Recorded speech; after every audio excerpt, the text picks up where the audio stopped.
Hello and welcome to the very first Tinto flavor developer diary for Project Caesar. Of course, we've got a lovely image of some spices here to start us off, which is very appropriate, let's say. And yeah, looking forward to seeing what we get in these new types of dev diaries. Before we get into it, if you wouldn't mind hitting the subscribe button, it really helps me out. I kind of want to get to 30k before the heat death of the universe. That would be really cool. So let us jump into the very first Tinto flavor. So, types of content and guidelines. I was expecting a country, but I definitely think it does make sense to kind of outline the concept of what this kind of dev diary format is first, but I'm sure we'll get something here as well. Hello and welcome, everyone, to the first post in the new series, Tinto Flavor. Perfect. It will be the Happy Friday in which we will be sharing with you the flavor content that they're adding to the super secret Project Caesar. But before we start, for the map lovers, we'll continue with the Tinto Maps review, although following an irregular schedule. That makes sense, that is perfectly fine. Still looking forward to the British map review, of course. Today, we won't be looking at any country, surprise, but instead we'll talk about the types of flavor content that we have in the game, how it works, and how they approach it. Although you might already have a good insight from previous Tinto talks, but they will use some specific examples. This way they want to share with us a clearer picture of all the different scripted content assets available in the game and how they use those assets. Also, I think that's going to be really good for modders. Again, if you have any knowledge of who I am, you know I am a massive fan of the fantasy mod for EU4 Anbana, so seeing how various things in the game can be kind of tweaked and modded for Anbanar's use will be, you know, kind of cute. Loving the idea of that.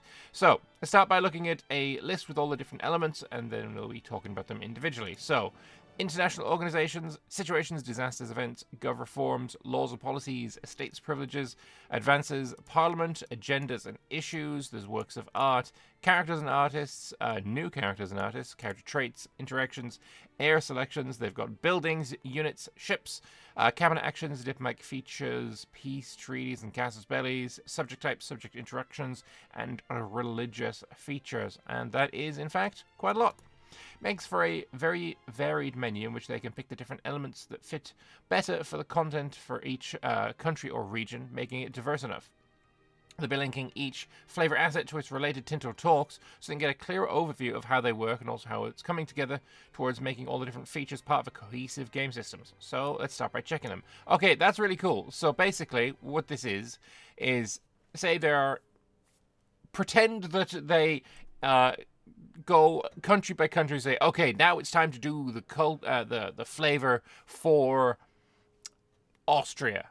All right, let's have a look at our list of elements for flavor. Which ones should we add stuff for Austria? Let's have any international organizations. Let's give it some events. Let's give it some unique advances. Let's go down. Let's give it some unique works of art, some unique units, some diplomatic features, and then they pick and choose for each country.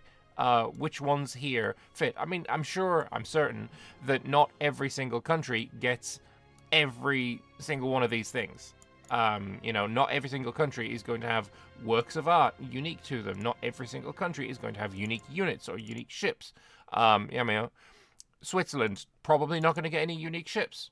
Just putting that out there as a guess. But yeah, this is having this kind of framework, I think, is going to be pretty useful, and it's, yeah, quite decent. So let's have a look at what all of the different elements are. So international organizations, and we also have a link back to where those are.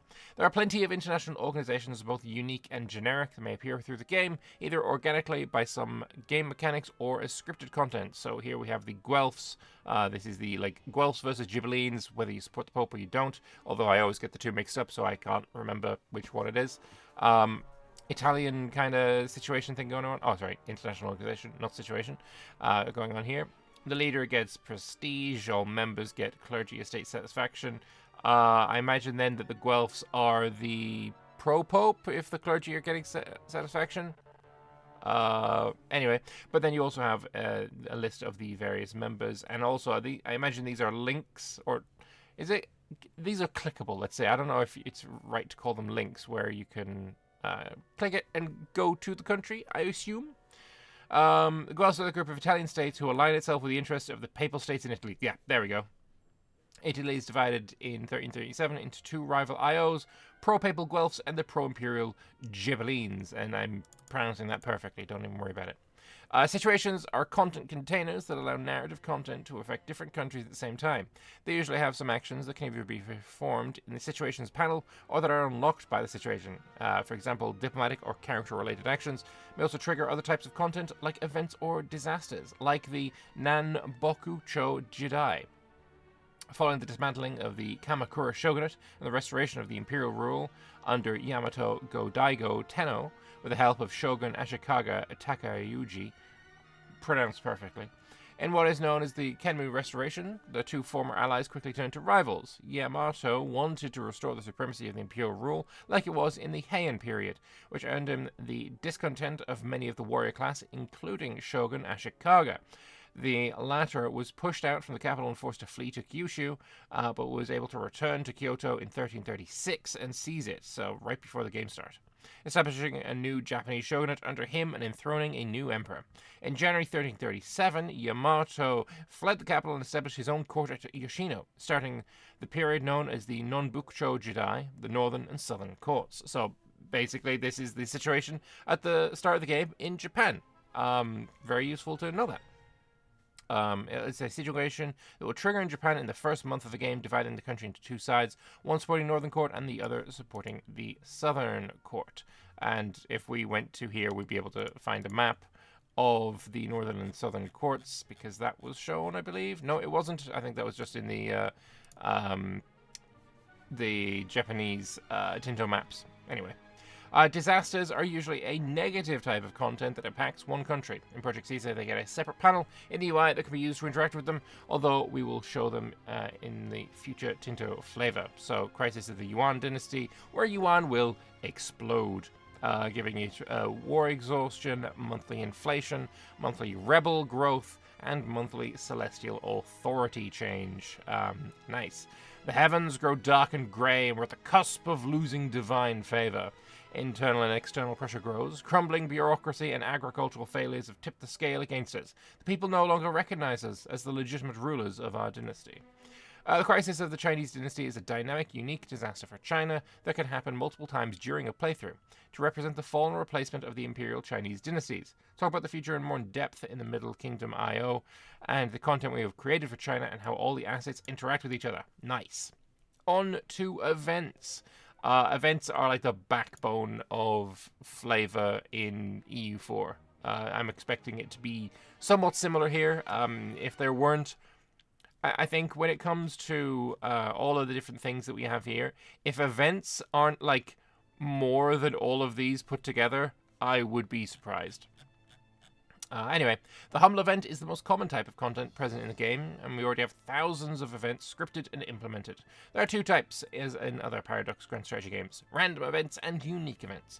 Of the second type, the most common is the Dynamic Historical Event, or DHE, also well known from other games. So we have here a Invite German Settlers event, which I'm going to say, artwork on point. Big fan of what we're seeing here with this artwork. Not specifically the artwork, but if this is what the event screen looks like when it pops up in your game, I'm going to be pretty happy. I do think this is an upgrade over what we have in EU4, though the kind of paper map drawn line style of the art that's in those events, I do think I might miss. But either way, due to plague and war, our country is mostly depopulated, and the small number of peasants are spread very thin over our vast territories, making activities that require a huge amount of workers, like reaping the harvest or clearing new lands, very difficult to accomplish. We can invite new settlers and artisans from the German lands to come and create new towns in our holdings by providing them with help and special privileges, like the right to be ruled by their own laws and lower taxes. This is an event, a recurring event, that can happen in countries with their capital in Eastern Europe that have enacted a specific privilege for the peasants, invite German settlers, to portray the late medieval Ostsiedlung. We have three options to deal with them. The last one would directly revoke the privilege and no more German peasants would be invited to migrate into your country. Very nice, very cool, I like it. Now onto government reforms. They are defining the shape of a country, thus being a very valuable flavor asset, especially the unique ones. It's also one of the ways that they use to hook permanent modifiers, as there aren't many sources in the game. So we have here the Anatolian Beylik government reform, which is giving unjustified war on same religion cost of minus 15%, an extra cabinet seat. That seems really powerful, actually, extra cabinet seat. And then monthly aggressive expansion minus 0.03. And then you see if it is implemented, it is, and it can't be manually removed. Situated in the turbulent region of Anatolia, we have emerged after the decay of the Sultanate of Rum, whose border we used to inhabit. Hardened warriors and capable bureaucrats make up the base of a robust government. The Turk Beyliks rule over Anatolia, and it also unlocks other interesting content, such as a unique succession law. Onto laws and policies. They define a society. We have several spread over 5 categories: administrative, religious, socio-economic, estate, and military. And you may also know that each law has different policies to pick upon, some of them being generic and other unique ones. So we have the admin laws, religious laws, socio-economic laws, estate laws, military laws, of which one of them is the Order of Chivalry, giving an extra bit of noble levy size and lets you have chivalric orders. Chivalric orders allowing the following policies: the Order of St. George, Ermine, Order of the Dragon, already sorted. I'll take that Order of the Dragon, thank you very much. Order of the Band, Order of the Swan, Black Eagle, and White Eagle.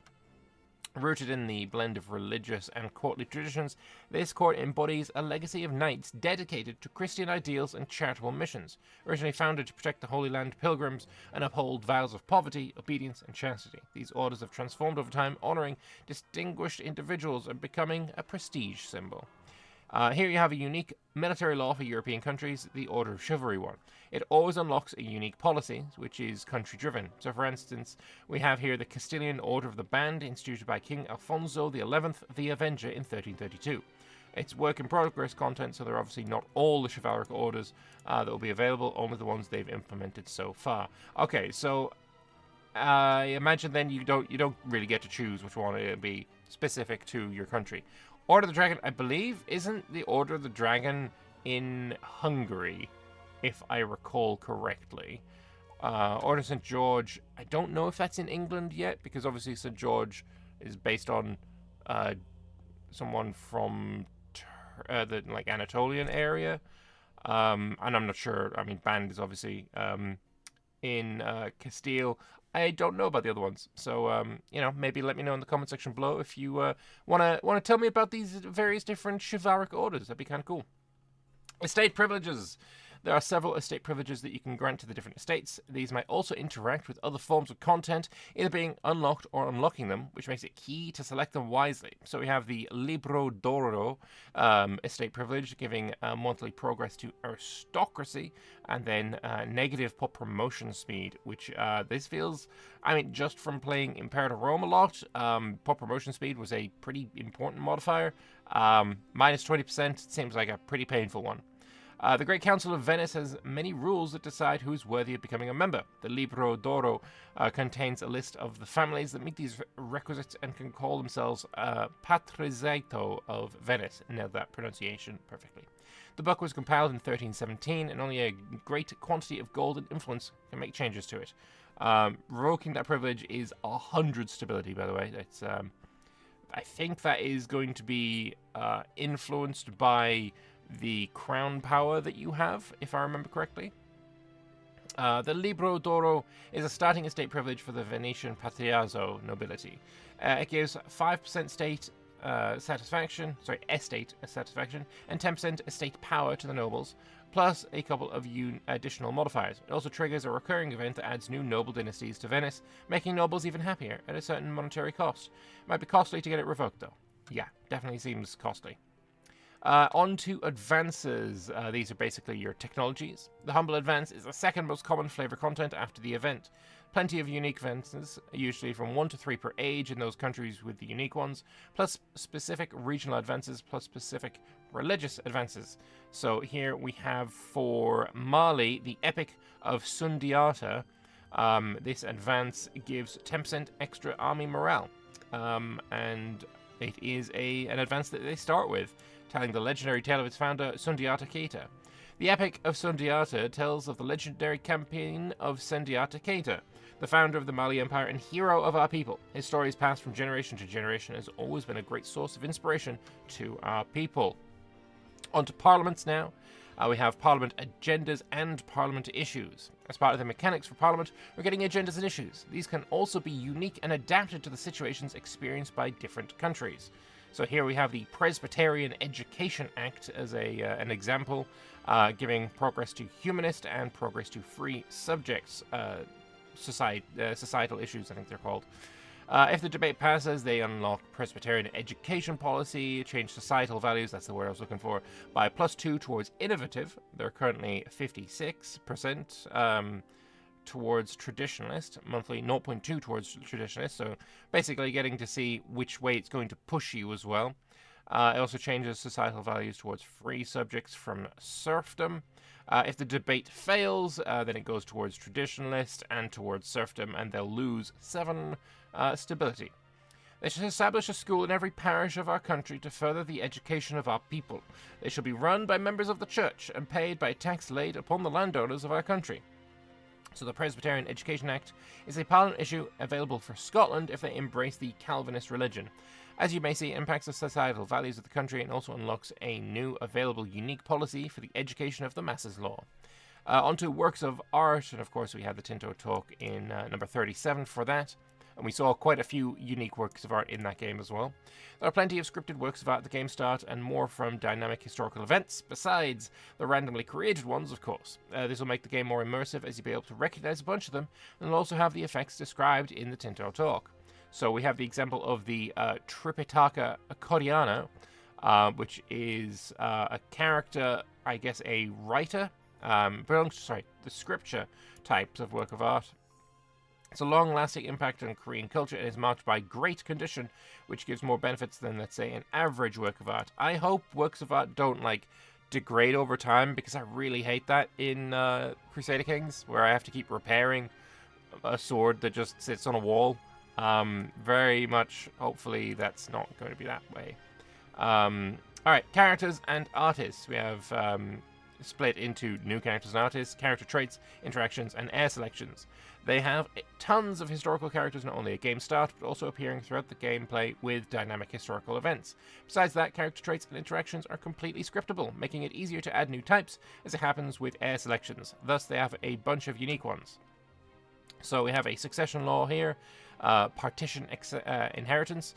Right, we are aware that partition, as in CK2, CK3, I died and my realm got split up, is going to be in EU5. It's a type of succession law of a monarchy in which the ruler is the oldest male child of the previous ruler, and all of the male descendants receive rights to minor titles and territories. Female children can never inherit, nor transfer the right to the throne to their own sons. Nor transfer the right to the throne to their own sons. This is what caused the 100 Years' War, because this was possible in British law, and then it was not possible in French law, so the succession based on the 2 types of law. One of them is called Salic law, and I always forget which one it applies to. That we both decided, according to our laws, had different people be the next king of France. The disagreement lasted for 100 years. And sexism won in the end. Just France was the more sexist of the 2 countries in the 100 Years' War. Just going to point that out. So we were objectively the correct and righteous party in that conflict. Anyway, eligibility rules through siblings of ruler allow children, allow male, current ruler is ignored, allow estates, nobility, eligible characters are ranked, score for male plus 100, score per years of age plus 1, and then you can have various people. We've got Wilhelm von Wittelsbach with a very funky hat on here. This is obviously the Bavarian flag. Cool. Partition inheritance is a unique succession law that is unlocked by having an active estate privilege for the nobility, the right to inherit, which is only available to countries of the German culture group. This is one of the historical reasons behind the fragmentation of the lands of the Holy Roman Empire, as principalities used to be split among the heirs, creating several branches of the same dynasty. A good example of this at the start of the game are the Wittelsbachs, ruling imperial dynasty spread over several different countries like Brandenburg and the country shown above. Okay, that's the Bavarian flag. Is this a typo or is this accurate? Oh, maybe this is the dynasty flag actually. Maybe Bavaria is taking the flag for its country from the Wittelsbach dynasty. I don't know. Again, something that you may be able to inform me of in the comments below. Unique buildings now. As shown by Johan, we have tons of different buildings in the game, but more importantly, they can also have unique ones. They're either unlocked by conditions, for example, playing a country with a certain religion or culture, or other content assets, for example, government reforms or events. So one of the buildings here is Versailles, the Palace of Versailles, giving, I assume this is for France, or it's just a building that is in the country, in Paris, or not in Paris, but near Paris. So, cultural tradition plus 0.5, cultural influence plus 0.5. It has a production method, so you need to supply it with lumber, tools, porcelain, glass, fine cloth, books, ivory, gold, and marble. And then, obviously, you can build it as well. So it is not built at the start of the game. Palace of Versailles is a major complex of the royal residence with several salons, halls, chambers, a chapel, and even an opera. Diplomats and members of the high circles come regularly to the palace to do their bidding with the French royalty. It's an example of an event-created building, the Palace of Versailles. It's not created automatically, as you need an upfront cost of 500 gold, some materials that are taken from the market Paris belongs to, and a default building time of 360 days. The benefits of the building are increased cultural tradition and influence, and employs a lot of nobles. You also need to have them occupied. 500 nobles, in fact. Lovely stuff. Unique units now. Besides the generic types of units that compose an army, we also have unique ones that, again, are completely scriptable. They're usually available for an age, and afterwards, when a new unit type appears, it's up to the player to either upgrade them or keep them. So we have here the Elephant Cavalry type. They require leather, cloth, elephants, and weaponry to make. They have a maintenance of some leather, cloth, elephants, and weaponry, and they cost 1 manpower monthly. And then obviously you've got your unit statistics, which I'm not going to go all the way through. Yeah, they perform worse in mountains, better in jungle, essentially. The elephant is a massive animal with far-reaching tusks and a thick hide. Its ability to traverse any type of jungle gives the elephant a significant advantage in a very present niche of India. Elephant cavalry is a type of cavalry available to Indian countries. It has some interesting stats and employs a lot of elephants, logically, which are only present in Southeast Asia, as the African elephant was not employed for warfare in our game's period. It's a unit that performs very well in jungle terrain, thus making it very valuable in southern India, but not as much in the Gangetic Plain. There are also some unique ships. So similar to units, there are unique types of ships that also usually last for an age. So we have the Catalan Galley here, requires some goods for construction and also for maintenance. I do like the idea that units are using goods for maintenance as well. So you do need to make sure that you have these goods in your market kind of reliably if you want to, really rely on these units for your army. More specifically for the infantry. I mean, it's the same for both infantry and for your navy, but yeah, I do think that's a really cool idea.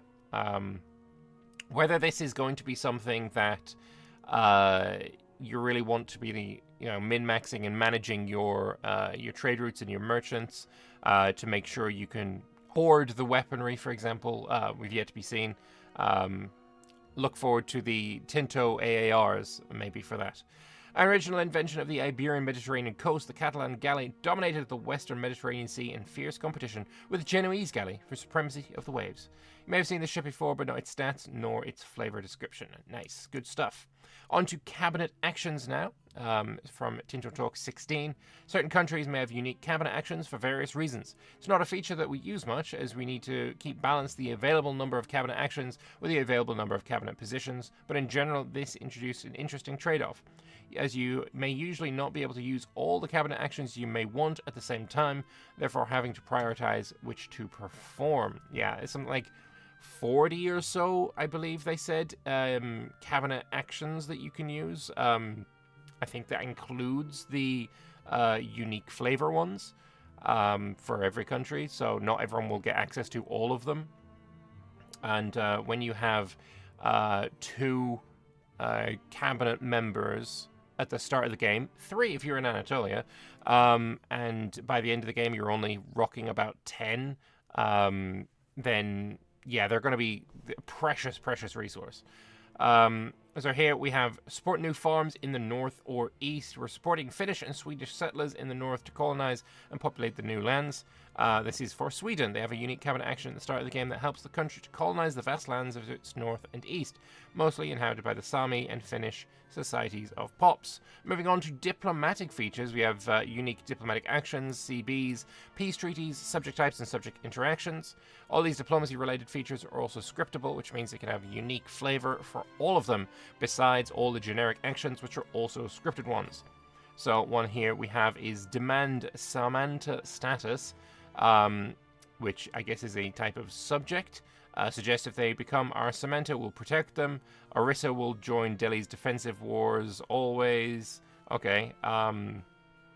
They need to have 100 opinion and a huge amount of reasons to accept. Currently they're at minus 397, so yeah, that's not happening yet.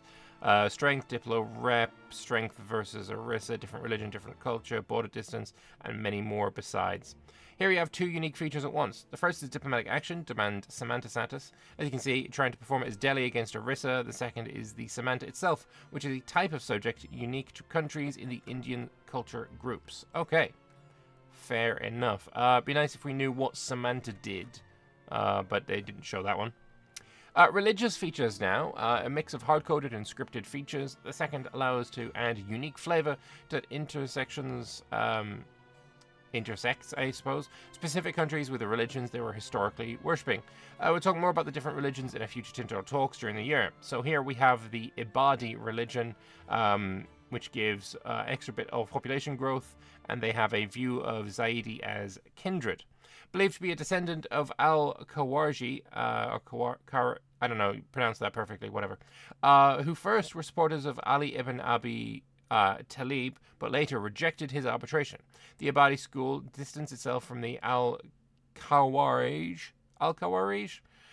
following Abd Allah ibn Abad, taking a more moderate approach and more positive view towards different Muslim branches, having similarities with many of the other schools. A little spoiler here, religious schools are a scriptable feature for Islam. More about that in its future Tinto talks, though. In any case, you'll have the Ibadi school, which is unique to countries with the Ibadi religion. Thus, this is the starting religious school of Oman, one of Yuan's favorite playtasting countries. So, now that we're done with the different types of flavor content, let them add an addendum about a couple of topics, as I think they would be thoroughly discussed in the comments in any case. First topic they want to address is modifier inflation. Yeah, that's something that a lot of people are worried about. So I do remember seeing some comments based on very early Tinto talk saying that we didn't want to have modifier inflation, and that was a big problem with EU4. And then any mention of modifiers in any Tinto talks in the future has had some comments like, modifier inflation, gonna stack it, etc. But yeah, let's see their reasoning or their what they have to say about modifier inflation. Yes, they have a bunch of modifiers in the game, and it's not always possible to unlock other content features or more mechanical flavor with our content assets, although they usually really try, as unlocking, let's say, the succession law by adopting new government reform makes for great organic content. However, they're trying to limit the number of modifiers that you can stack. We at Paradox Tinto have some PTSD regarding this due to the latest phase of development for EU4. That's fair. That's definitely fair. So the content assets would usually give permanent modifiers of those structural assets that your country has, such as government reforms and policies, which you may want to change to get different modifiers. However, they aren't giving permanent modifiers by conjunctural assets, let's say dynamic historical events, which instead only give temporary modifiers. This in general makes Project Caesar a game much less based on stacking modifiers and much more about interacting with different mechanics. Fair enough. Second topic is the elephant in the room, missions. You may notice this is a usual flavor content used in Paradox Grand Strategy games that they haven't talked about. I can't disclose any details yet, as Johan will be in charge of that in the future Tinto talks, but what they can say is that they don't consider them to be a part of base flavor content of any country, differently to the content shown above that will be present in the game, but in a different way. Therefore, in the flavor posts from now on, they'll be focusing on the base country flavor shown above, and they won't be discussing at all about missions, as again, it'll be a topic for the future. Okay, I feel like I need to do a little translation here, because we do know that there won't be unique missions for each individual country at game start. That's not something that they are doing, at least for the release of the game. I do expect, and I think most people do expect, unique country mission trees to be added in various content flavor DLCs. So, for example, what we could see is this is a mission tree for people of German culture. Or this is a mission tree for people of, the Orthodox religion and that kind of thing. Or this is a mission tree for people in the Anatolian subcontinent. That kind of way. That's kind of thing that we expect on release, because mission trees will be in the game on release, but they won't be, this is the mission tree for Germian, this is the mission tree for Cologne, etc. That's all for today, though. I hope you enjoyed it. Next Friday, they'll start showing off specific countries, starting with Florence, which will be our regular weekly schedule from now on. Nice. Florence is one of the first tags that I played when I first started playing Mayo and Taxes. I did a multiplayer where I formed Italy as Florence, and that was a super fun campaign. And I think if you enjoy a country in Mayo and Taxes, you'll probably end up enjoying it in EU5 as well. So very much looking forward to Florence, because that was a really fun game. So yeah, next week Florence, but this week this is all we have time for. This is the first flavor Tinto talk, and I guess just like the very first Tinto talk itself, it's more going to talk about the announcements and the believable world and the map, and basically giving the framework for future Tinto talks of this style. So, yeah, let me know what you guys think. Is there anything here that you were really thinking should not be? Anything missing from this? Mission trees, elephant in the room. What do you guys think? I'm curious to hear your thoughts, so please do leave them in the comment section below. I'm pretty happy. It would have been nice to have a country, but yeah, getting the framework down first is probably wise. I will see you guys in a couple of days, probably for the Tinto discussion, the comments underneath the previous Tinto talks of this one, and also the Saturday building that's coming out tomorrow. Let's have a look at the comments there on maybe Sunday or Monday. I'll see you next time. Toodaloo. Bye-bye.